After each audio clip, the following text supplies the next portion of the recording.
Hello, everybody, and welcome to F1 Unhinged. And I'm forgoing our intros, I'm forgoing everything because I need people to understand that this is not the beginning of this episode. We will get to actual race cars and things going on track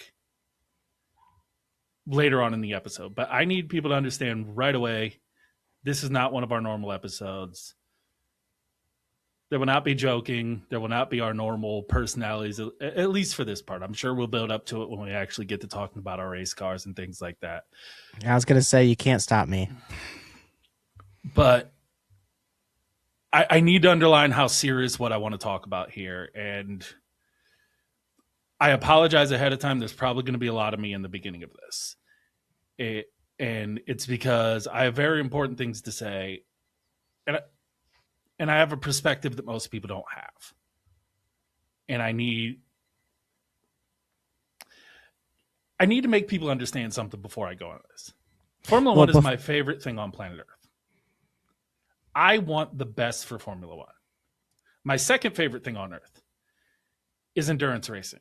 I want the best thing for that. Both of those are headed by the FIA. Some of them involve some of the same entities that we're going to discuss. So I want people to understand, because we're going to go in a bit today, that I don't want the destruction of either of those. I want the betterment of those, and for everyone involved to have a great product and a great escape and a safe place to operate.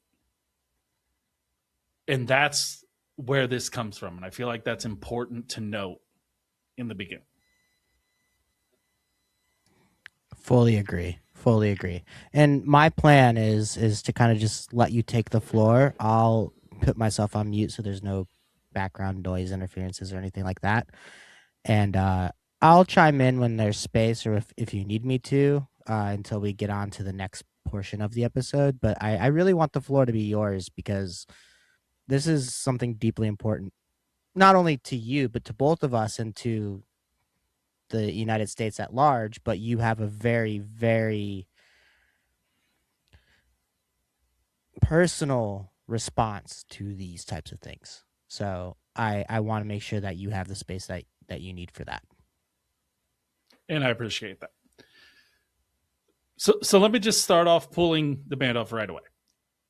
I am a survivor of child sexual assault. Everything in the Epstein files is personal to me, extremely, because I know what it's like to be a child taken advantage of by other people. I know the horrors that you have to live through.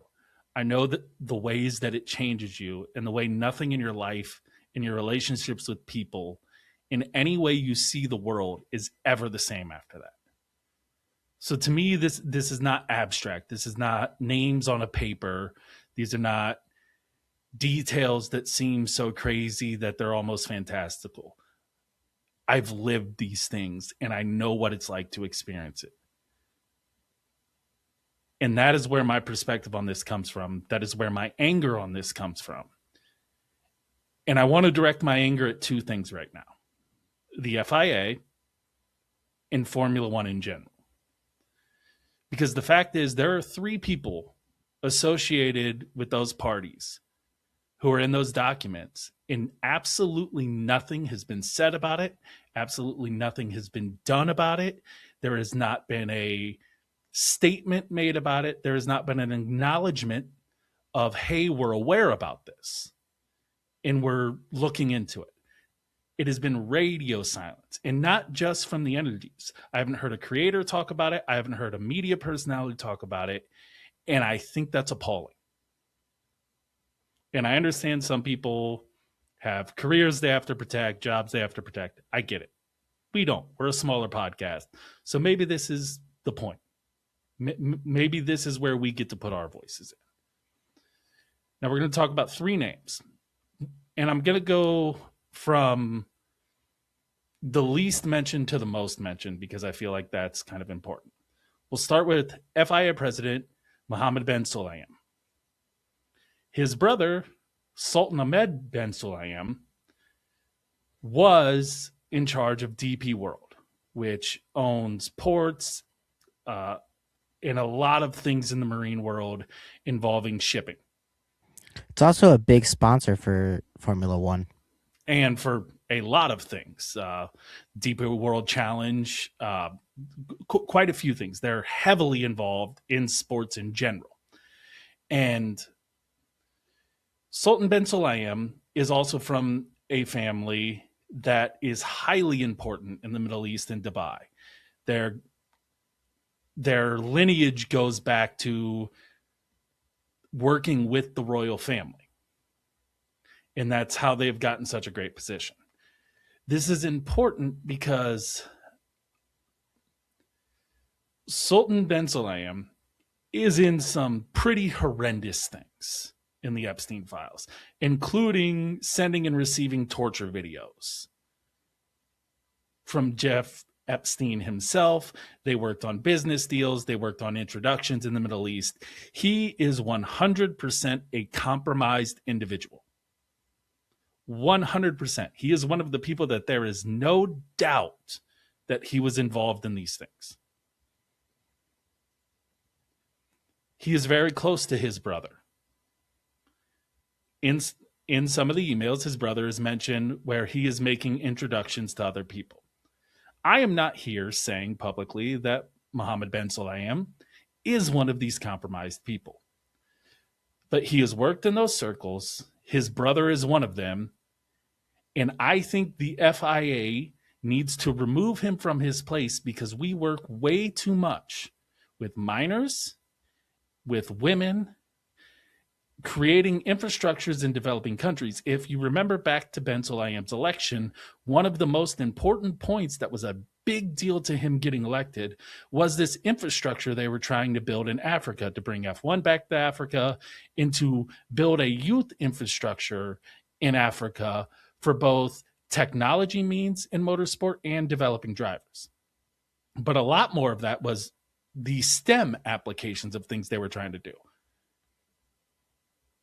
That is also a place his brother owns a lot of ports and has a lot of business involvement.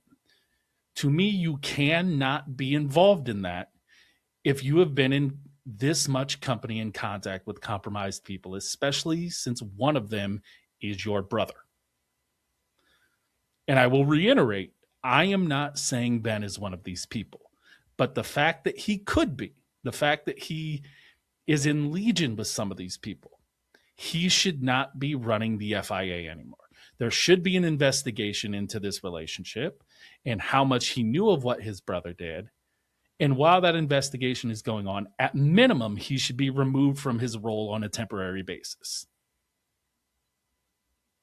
The FIA has not even acknowledged the fact that he exists in these, nor that his brother did. And I think that is absolutely fucking shameful. Because there has to be accountability everywhere, or it doesn't matter. So this is our that we're only going to get worse from here. But that's Ben. That's what I have to say about him. And I've been very public on my social media about my desire to have the FIA remove him, or at least create an investigation. They refuse to even do that. They refuse to acknowledge something. And I think it's shameful, it's pathetic, and something that is so great and has done so much for motorsport needs to check itself. Because this man is around children. This man is around women. He is around the people that could have and may have been targets of these absolutely sick individuals. And if we can't guarantee their safety, I don't think he should be around them. And especially not in a role of so much power as president of the FIA. Now let's talk about Lawrence Stroll. Lawrence Stroll, the owner of Aston Martin. He appears in the files quite a few times. He had a personal relationship with Jeffrey Epstein.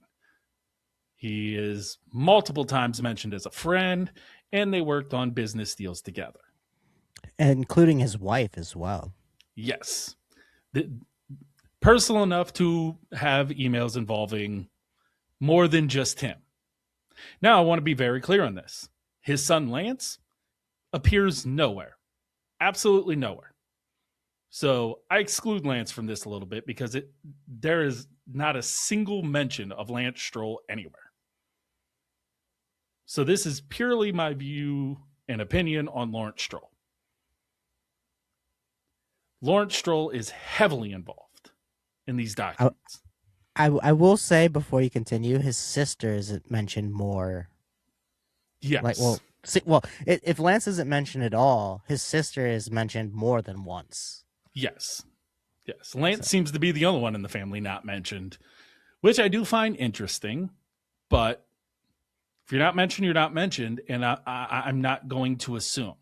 The reason why I view this differently than I view Ben is because Ben is mentioned. And if you were mentioned, I need explanations. And we, as a public, need explanations. And in the case with Lawrence seems to be decently compromised. He, at best, was a friend and business partner of Jeffrey Epstein. And I don't think he should be allowed to have a Formula One team because of that. Especially given that Formula One, every team now funds a Formula Academy team, which means you are dealing with young and sometimes underage women.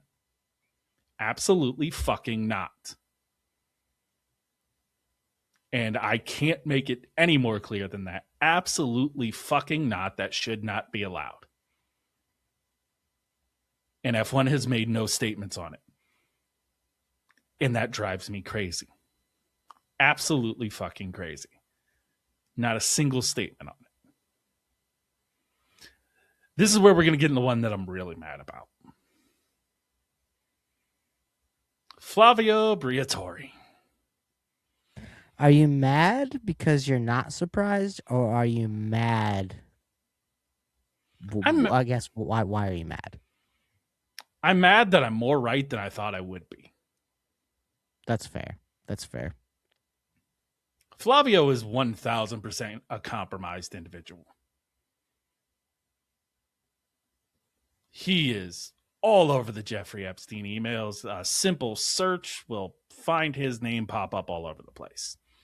I got more than 100 in just the brief pre-show that we had. There is no way in hell that man should be allowed around a public event, let alone be managing a Formula One team. I cannot find enough words to express my anger. That man should be in a prison. The fact that this weekend in testing, I will have to see that man be on a fucking pit wall when he should be in cuffs for some of the things that he was a party to. And I say party intentionally because that man is mentioned several times at attending parties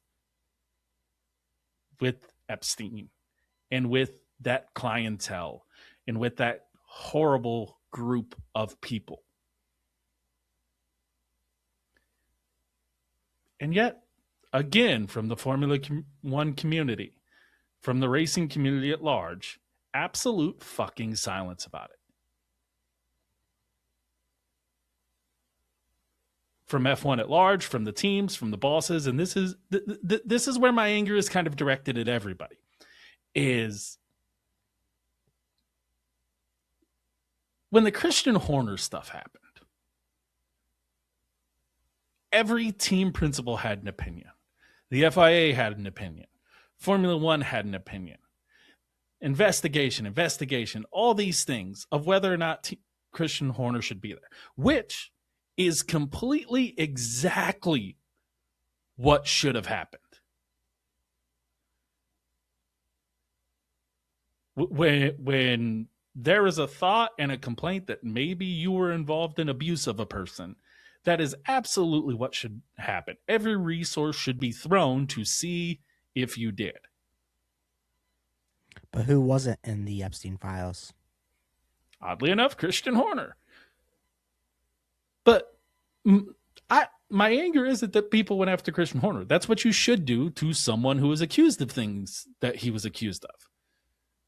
When you're accused of taking advantage of people, you definitely should be investigated as much as possible, which is why what is going on right now with Briatore and the other two assholes I mentioned angers me so much, because not a single team principal has said something. Not a single team has said something. The FIA hasn't said anything, and Formula One as a whole has not said anything. And you don't even have to go far to investigate this. Christian Horner, somebody possibly leaked this text, and we finally got a view into what may or may not have happened. This is a leak. These were released by the government. We can see them. You can search them. You can find his name. There is not a question. And that's what I'm really trying to impart on people. It's not a fucking question. It's not a did they do this? It is in their own goddamn writing. And we are doing nothing about it as a Formula One community. And it drives me absolutely fucking crazy. Well, to go on to add on to the community aspect, that's the thing that drives me the most crazy. The thing that pisses, well, not the most, and doesn't piss me off the most. I mean, obviously, seeing names in the that are prevalent in Formula One in the Epstein files is abhorrent to me, and it pisses me off. But the lack of conversation within the community, within the influencers, within the podcast space, within the media is astonishing. Absolutely astonishing. You can remove the media from it, right? You can remove the media. You can remove certain podcasts. I'm not going to name names. I'm not trying to throw anybody under the bus here. I'm not hating any of them. Let's take it from a community aspect of just the grassroots community, the Instagrams, the Telegram groups, the Reddits, the this, the that. As a community, as fans, there are not enough people pissed off about this. And I say not enough because I haven't seen really anybody actually talking about this. And it pisses me off because we have the opportunity to use our voice, use our platforms. Granted, Josh and I here are lucky enough to have a platform like this to discuss these types of things. A lot of people don't have that ability. But there isn't any posts on Instagram talking about this. There isn't any Reddit threads talking about this. There isn't any of that shit. And it pisses me off because the one way to make change is the fans or the community to speak up and actually say a fucking thing about it. And no one is.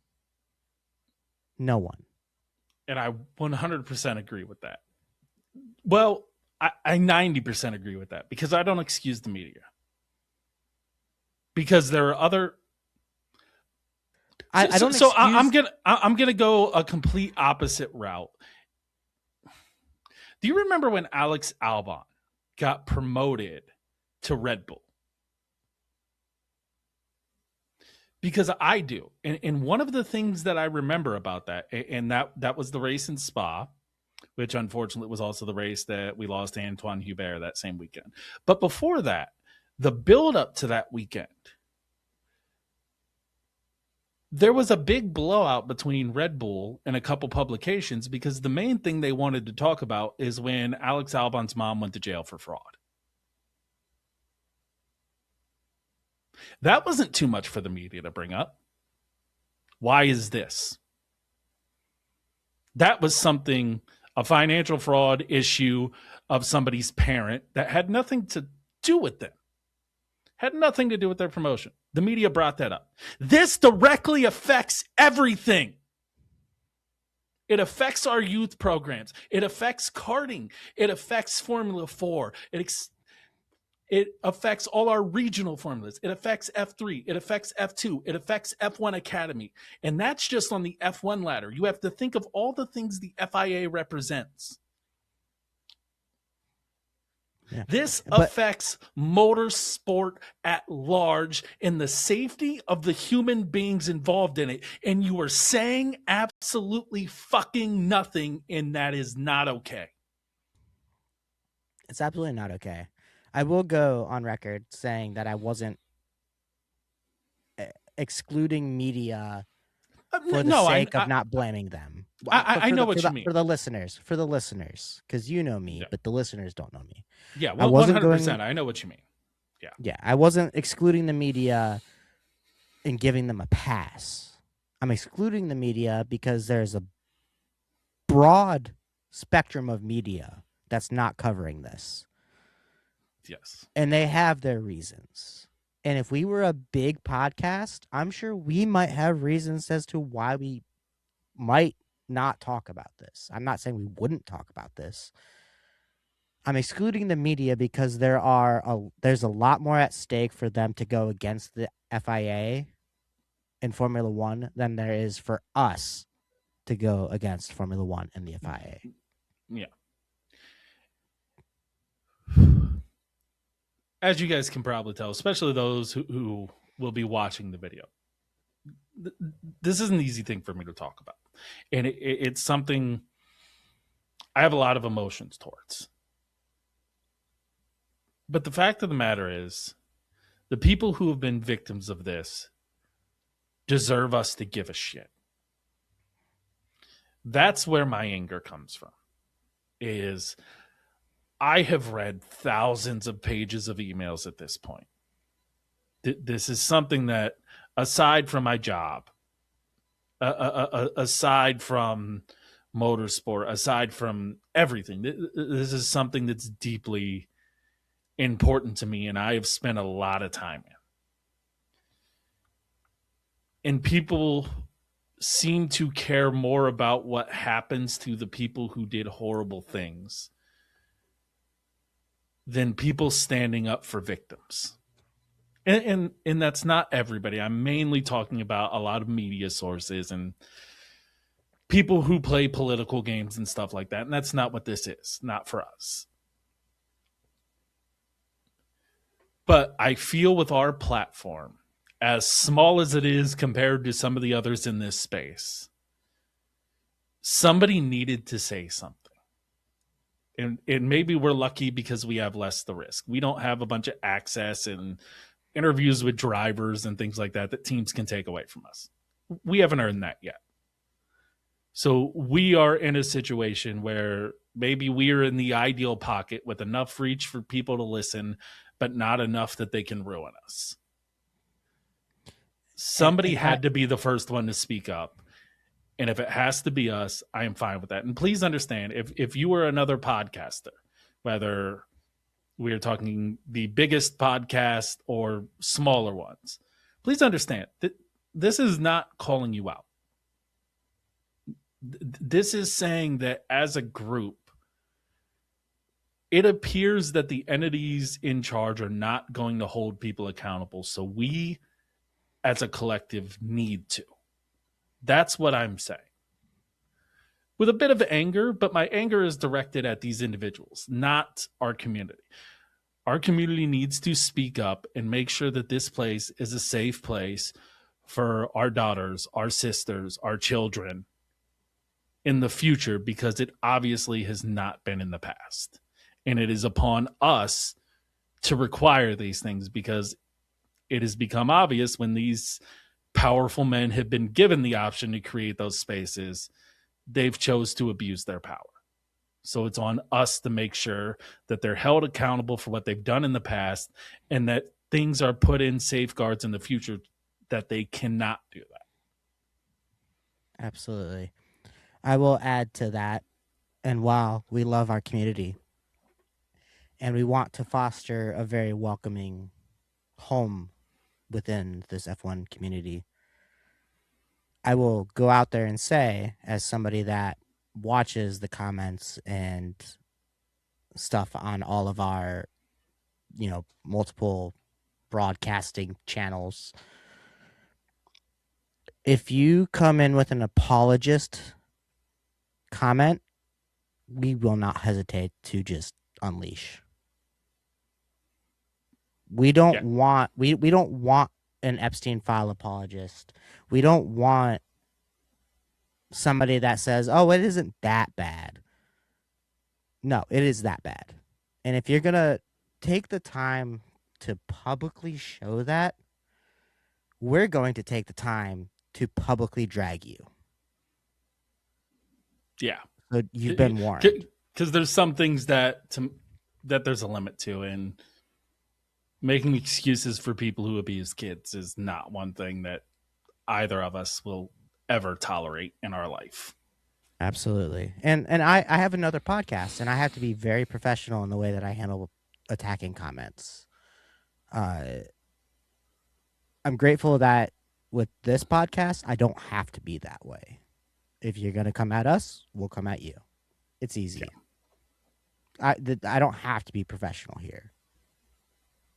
I will be professionally mean to you, but I don't have to be professional and cut corners and be all cutesy, itsy bitsy about it. Like, no, No. you're going to say something stupid and ignorant. I'm going to let you know that. We'll And- match and that Josh will energy. do that. Yeah. We'll match that. That's why we rebranded to F1 Unhinged. There's a reason for that. It was a very deliberate choice. All right. So this episode is basically kind of two halves. That is half one. Those are the things that we needed to say off the top because they're extremely relevant now. And now we're probably going to rant a little bit more, but this time about race cars. And Yeah. New regs. so now we take a deep breath and we talk about the actual sport. And it gets a little lighter from here. a little. A little. And I mean, it gets a lot lighter, but it's going to be still full of like, this is Yeah. fucking stupid. And also because of safety concerns again. There seems to be a legitimate worry around the safety of race starts with these new F1 cars. And I do find it funny, the vindictive part of me, that after Lando Norris decided to make a cheeky comment about the cars being fine and Max can retire if he doesn't like it, that McLaren are one of the ones leading a conversation for rule changes already before the season starts. And one of the things is based on safety and the horrid whatever's going on with these race starts. If anyone watched the end of testing on the last day, Well, before we get on more, did you see the live Lando comment? Like him actually saying it versus just reading it? I went back and watched it, and I mean, I don't think it was as malicious as what read like. So here's the thing: reading it sounds brutal. Watching it seems cheeky. it's It always sounds hard to tell with playful. Lando because even his insults he says with a laugh, so you never know which one's real or not. But I'm not taking my McLaren head off because I have to take off my headphones and all that stuff. But this is me taking my McLaren hat off. I'm willing to give Lando the benefit of the doubt that it was more of a playful, cheeky comment than it was to be malicious. I will say though, George had a comment, and I don't know if you saw it. Basically along the lines of Lando, but basically at the end of it said, "Can't wait to see you in WEC." well, that's So George. George yeah. knows he will never win a championship while Max is on the grid. So Well, yeah, but you can't give Lando the same shit if you don't give George it too. So well, but we give George plenty. I mean, With I will, but that's never too much. my problem with Lando is kind of simple.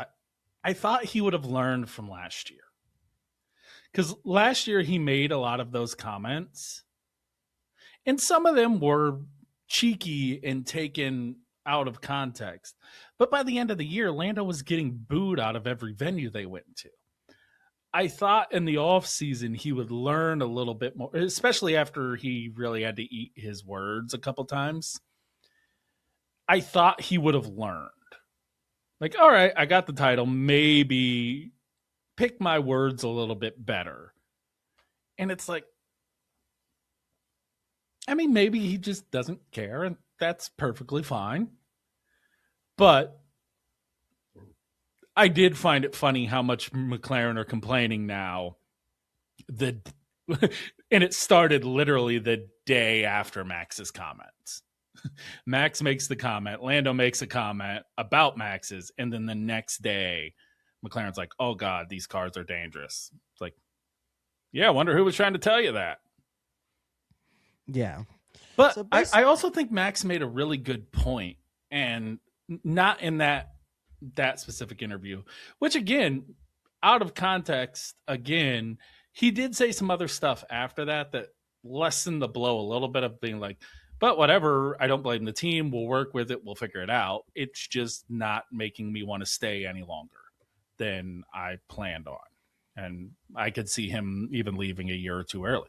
But one of the things he talked about was middle of last year, he stopped even trying the new cars in the simulator because they felt so bad. And a lot of teams complained about them, and the FIA was just kind of like, it's not really that bad. And he was talking about the cars feel exactly the way they felt in the simulator. He said the good part is that means our correlation is right on. The bad part is all the things we were worried about are showing. And I do think it's funny that when him and Lewis spoke out, all of a sudden you started hearing more drivers say something. And especially once then it was Lewis, Fernando, and Max, the three multi-time champions that are on the grid. Maybe that's my frustration with Lando. Is there are four guys on the grid who have won an F1 championship. Three of them spoke out about the rules and like, hey, this isn't driving. Like, this isn't what F1's supposed to be about. And the other one is like, retire then. I love these cars. And it just comes off wrong because he and George Russell are now the only ones semi-defending anything with these rule sets. And they also just happen to be the two corporate British drivers. So it kind of comes off disingenuous. I'm kind of sad that the end of P3 when they were doing the practice starts that it was Oscar stuck on the line and not Lando. Just to like, not that I'm after Lando or anything. Obviously, I'm wearing a McLaren hat. I'm a McLaren fan. I love Lando, but it would have been like sweet karma to like have him say that on the first at the end of the first practice or like the first testing day, and then have him get stuck at the end of the third practice day. What I'm really worried about is the race not being a race anymore. Yeah, same. And 100%. I don't think for the reasons people think. I think the field spread is going to be terrible. And some of the drivers have really expressed concern that, they could see cars 2-3 laps down in Melbourne. Yeah, I have the same concern, but with an added, like just overtaking ability.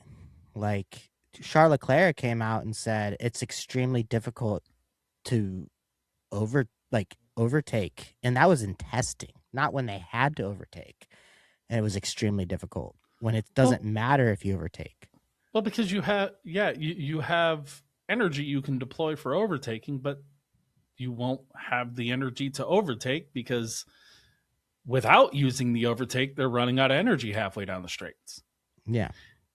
And I think one of the confusions that people don't understand about the rules is the way that these regulations are built because the MGUH is no longer involved. The electronic system can operate on the straightaways at negative 240 to recharge. So when you run out of battery, your battery just doesn't stop pushing.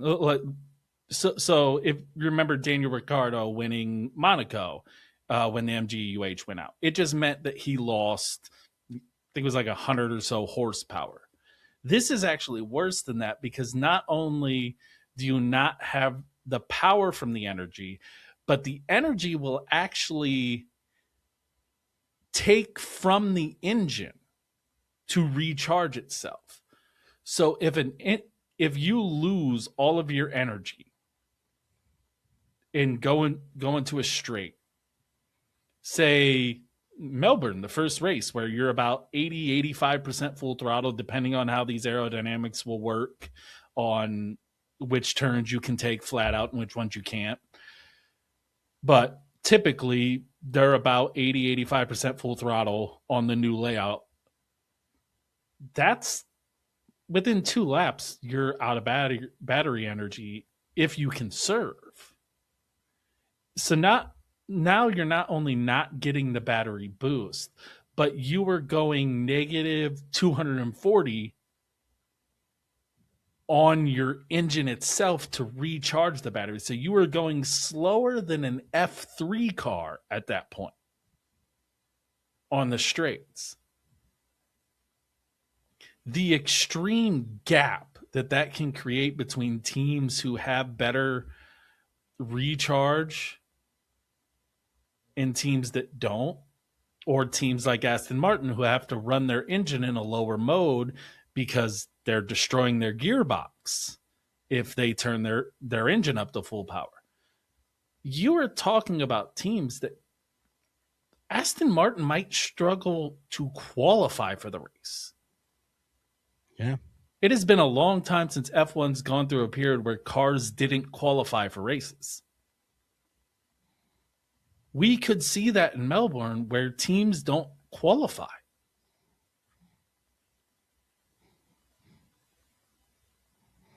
Do you know how much of an embarrassment that would be to this new rule set? Not even to the rule set. It'd be a massive embarrassment to the sport. Huge embarrassment. And it goes far beyond like just it being an embarrassment. There is no easy way to turn back.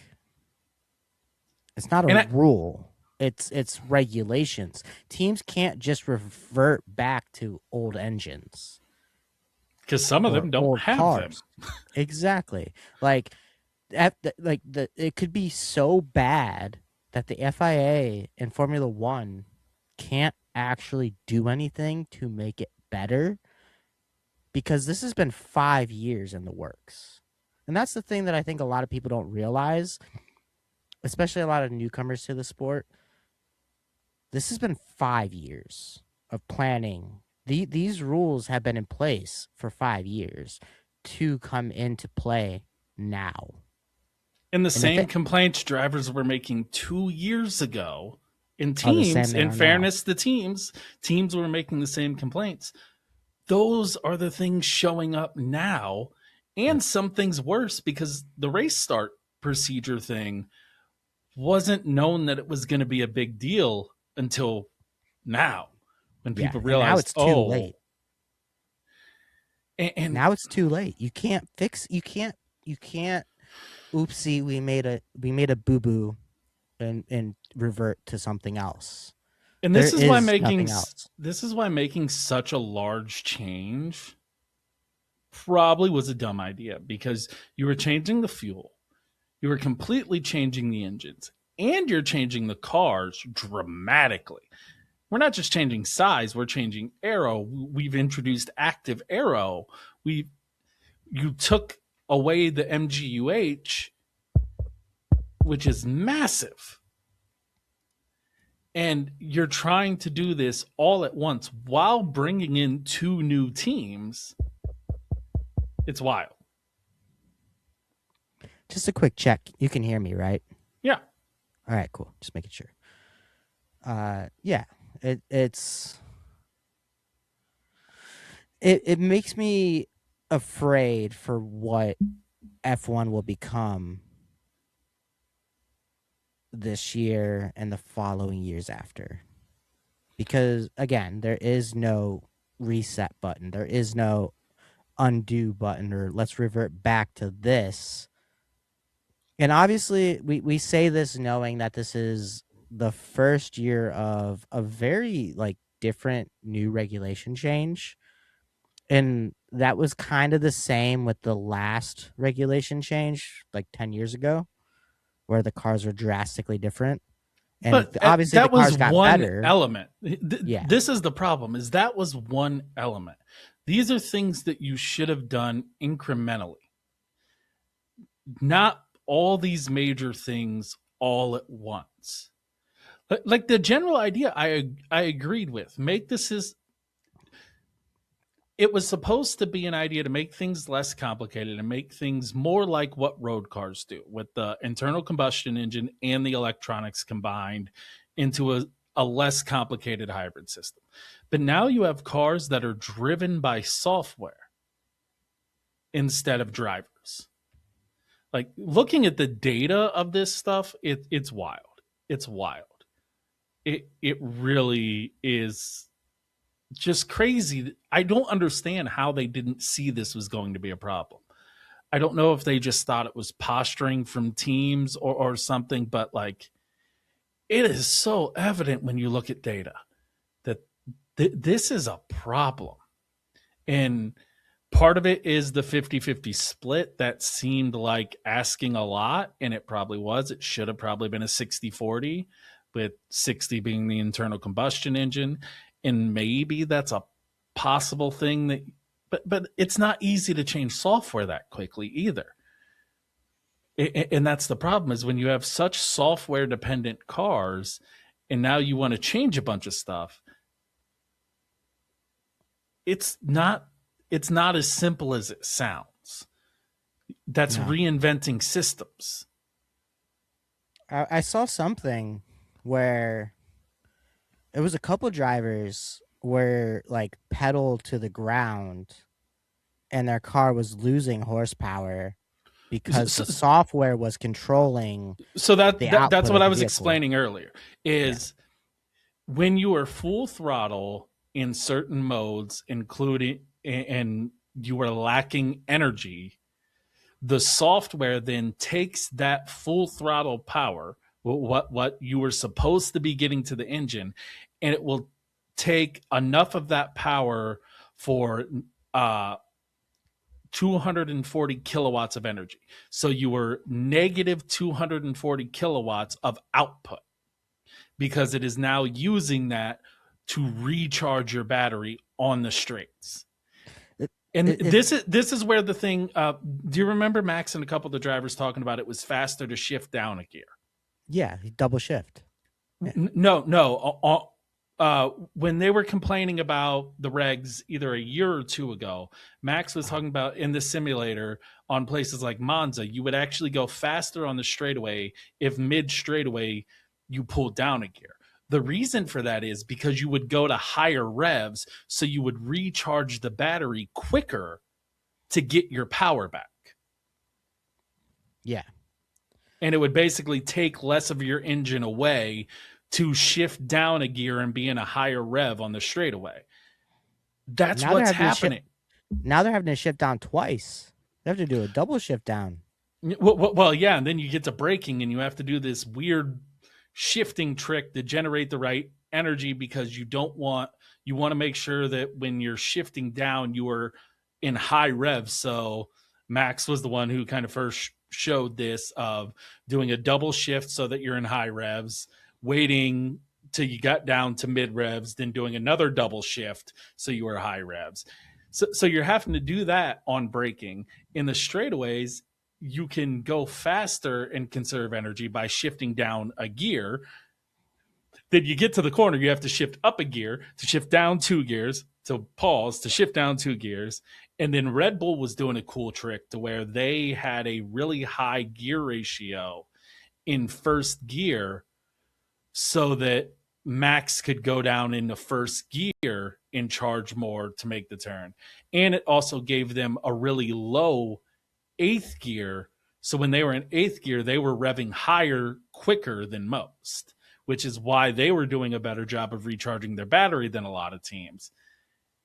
And that's not racing. No. It feels like the drivers are having to become like energy management specialists instead of race car drivers. Well, And and you're, I'm fearful that like this season's going to be extremely boring. And not in the sense of like I need thrill and excitingness all the time, but it very much seems like, and we've complained about this last year, where it's like the sprint race is basically a prediction for who's going to win the Grand Prix, right? Well, qualifying is basically going to be a prediction of the exact order of the grid. and you this may all makes Lewis's comment that you need a degree to understand these cars and be fast hit home a little bit Valid. more. Yeah, But it's valid. you know what I'm worried about? People keep talking about like overtaking and how hard that will be. My worry is that it won't even matter because I don't think cars are going to be close enough to overtake each other. If you That is look at true. the gaps in timing and testing are quite wild. Last year's Bahrain race, from first to last in qualifying, was like a second. You could have a gap from first to second of a second in qualifying. The reason why we have no idea who's actually the fast teams is because it's so varied on driver and driving style and condition and battery mode. We have no idea who's fastest until we get to qualifying because it's whoever's software works best in that condition. Yeah. And the gaps between those teams could be really large. Aston Martin doesn't have a fix. They're going to That attempt at this test to run their engine in a little more aggressive mode. But even running in that more aggressive mode, they're still probably going to be 2 to 3 seconds slower than the field. And they're not the only team struggling. This is going to feel like an amateur race.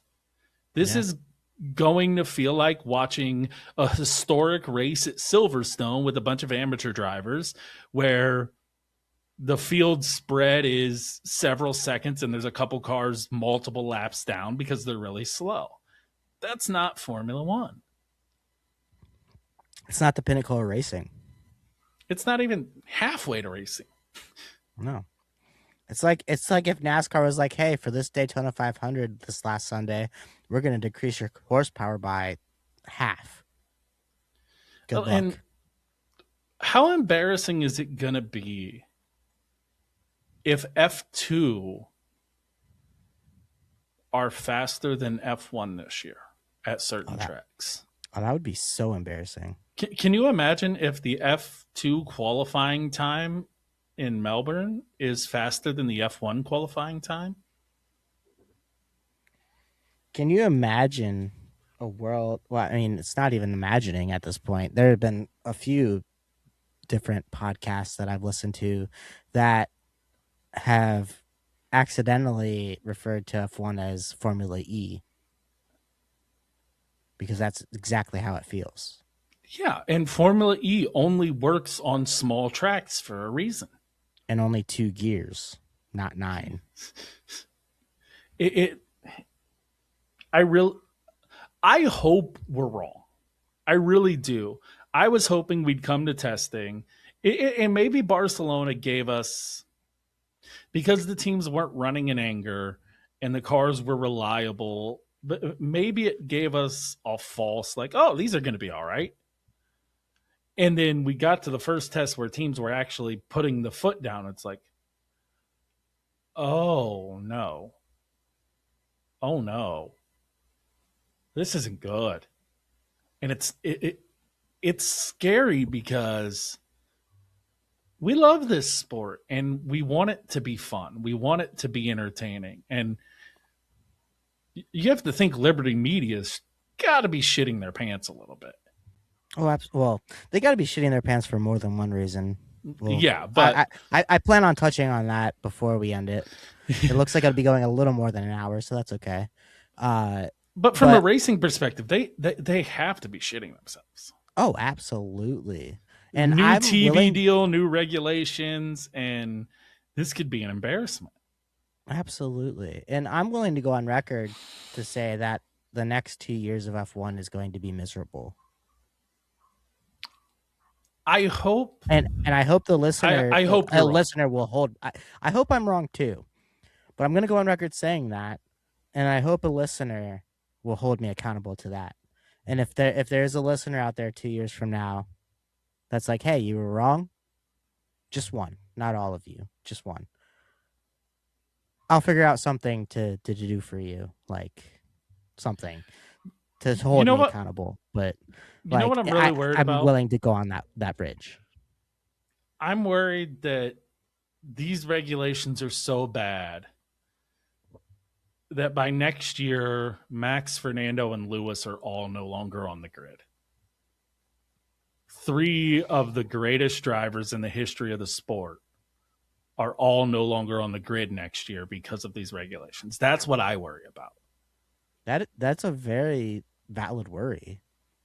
Like It is. Lewis is well, Fernando. It's not.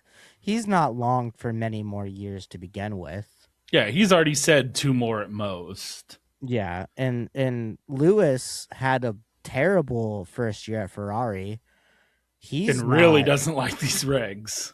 Yeah, he really doesn't like these regs. Like, and he's got plenty of other things to keep himself occupied outside of Formula One. And then there's Max, where it's like you're almost begging him to stay.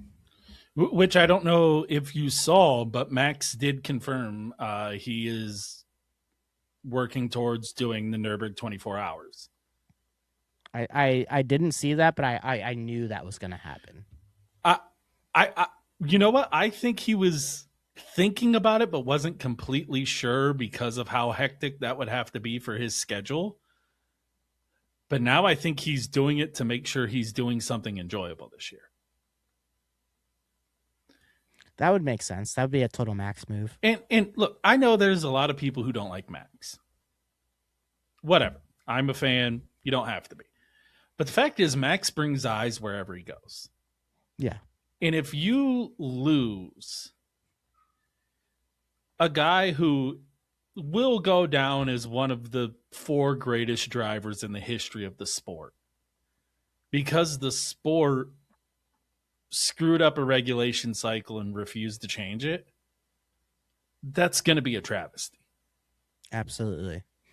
No, and I mean, Whether you love or hate Max, the fact is, people that good don't come along very often.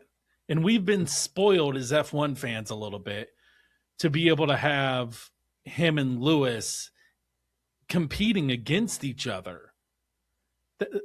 That's a rare thing. We really haven't got to see that since Senna Schumacher, and Senna's life got cut short. Do we really want to cut Max's career in F1 short too?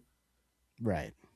Like, And I have someone in my life that is very much not a Max Verstappen fan. And I'm trying to get them to and I mean rightfully so. I'm not shitting on them at all. They'll listen to this, so I'm not shitting on you. But I'm trying subtly to just get them to see just how good of a driver Max is. Like, it's insane, and we are extremely privileged to be able to see Max drive. And it's not just a history, or like you have to go back and watch 20 years ago or so on and so forth. Like we're watching it as it happens, and it's absolutely incredible. well, now even go a step further. That's how you figure out who the greats are. We knew Lewis was great because he beat Fernando. Yeah, that's true. We knew Max was great because he beat Lewis. We give Lando props because he beat Max. Yeah, But how do you know if somebody's a great if they're not competing against a great? And yeah. the fact is there is no one else right now on this grid to compare somebody to for multiple years than Max. Max or Lewis or Fernando. But Lewis is on the way out. Yeah, I'm but talking still. about top guys competing against each other in their prime. We took Okay. Lewis so seriously because he was beating good drivers in their prime, sometimes in the same car. You know, Nico Rosberg winning a championship was amazing, but part of the reason it was amazing is because he did it in the same car as Lewis. That's how you go down in history as a great. And I'm sorry, but Lando Norris or Oscar or George just beating each other doesn't have the same generational value as one of them beating Max. It just doesn't. It Yeah, means more if you beat somebody with those kind of accomplishments. And if those three guys are gone, nobody's on the grid with those accomplishments.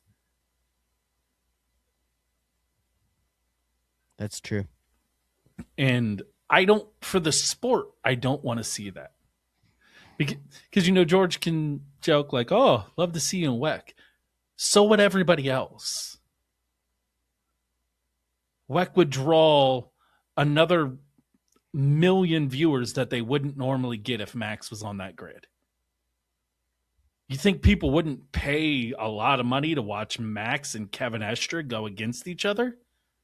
Of course they would. That's why everybody wants to see him at the Nürburgring in the same class.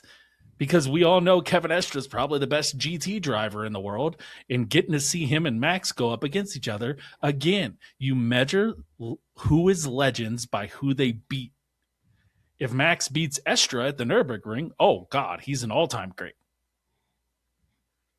And that's the thing is, if you're George, if you're Lando, if you're Oscar, the way to prove yourself as a great is beating a Max Verstappen, not beating each other.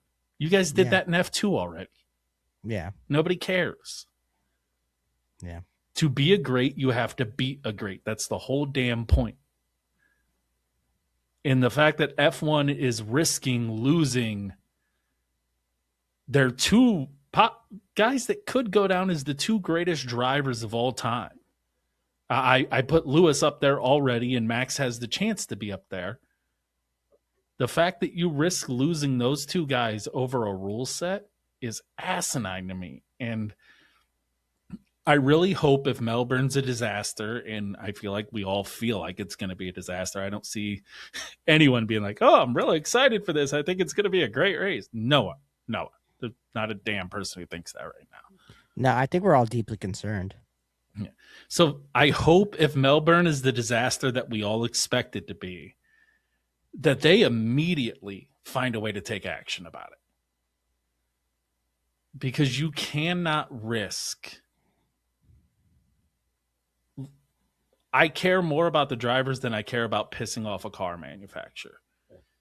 If Audi and Cadillac get their panties in a bunch and don't want to change the rules a little bit to make this process eased into a little bit better, then fuck them.